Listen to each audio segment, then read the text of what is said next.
July 2024, nag-resign ako sa Department of Education. Ano yung isang rason sa sinabi ko? Ang sinabi ko doon, wala namang ibang nagdidesisyon sa budget eh. Si Martin Romualdez lang at si Zaldico.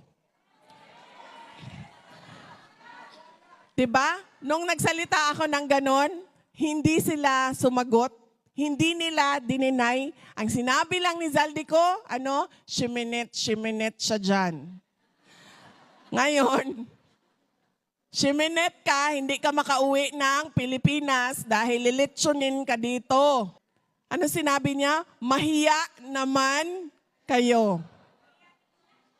Dahil sa kagustuhan niya na pataasin ang kanyang ratings, kailangan niya sabihin ang gusto na marinig ng taong bayan.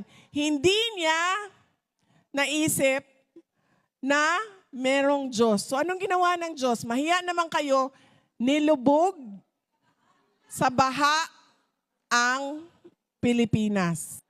Nung okay pa sila ni BBM, wala siyang problema sa puso. Bakit ngayon biglang meron ng problema sa puso si Zaldico? Nakuha nilang kunin si dating Pangulong Rodrigo Duterte sa Pilipinas ng sapilitan.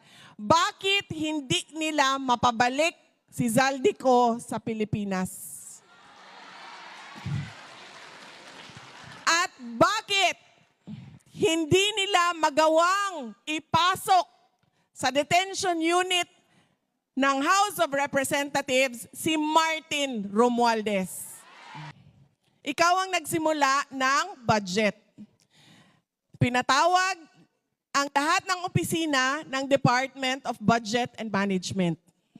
Pinag-usapan ninyo kung ano yung budget. Ibibigay mo yan sa Congress, sa House of Representatives. Dadaan sa kanila yan, Senate at House, at pagkatapos niyan ay pipirmahan mo yan bago yan maging batas. Dahil ang pirma mo ang magbibigay dyan ng bisa. Kung wala ka pirma dyan, hindi batas yan, hindi pwedeng gamitin ang pera. Ibig sabihin, bago mo pirmahan yan, dapat binasa mo yan ulit.